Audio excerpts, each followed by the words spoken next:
একটি জিকিরের পুরস্কার সরাসরি আল্লাহ তাআলা দিবেন। Can you imagine that? আপনি কল্পনা করতে পারছেন যে জিকিরটা যদি আপনি করতে পারেন, যে আমল করলে এই আমলের নেকি ফেরেশতারা লিখবে না, সরাসরি আল্লাহ তাআলা আপনার আমল দিবেন। একটু চিন্তা করে দেখেন, আল্লাহ তাআলা যদি কাউকে পুরস্কৃত করেন তাহলে এটা কি ছোটখাটো পুরস্কার হবে? যদি বাংলাদেশের প্রেসিডেন্ট কাউকে সারা জনগণের সামনে, সারা বাংলাদেশের সকলের সামনে পুরস্কৃত করতে চায়, তাহলে একটু চিন্তা করে দেখেন তার পুরস্কারটা কেমন হবে। এবং যদি আমেরিকার প্রেসিডেন্ট কাউকে পুরস্কার দিতে চায় তাহলে তার পুরস্কারটা কত বড় হতে পারে। আল্লাহ হচ্ছেন সকল রাজাদের রাজা, মহারাজা।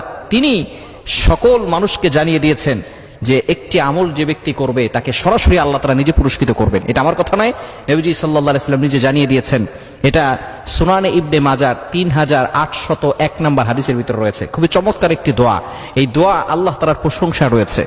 আল্লাহ তাআলার প্রশংসা করলে আল্লাহ তাআলা ওই বান্দার প্রতি খুশি হয়ে যান, ওই বান্দার প্রতি স্যাটিসফাই হয়ে যান।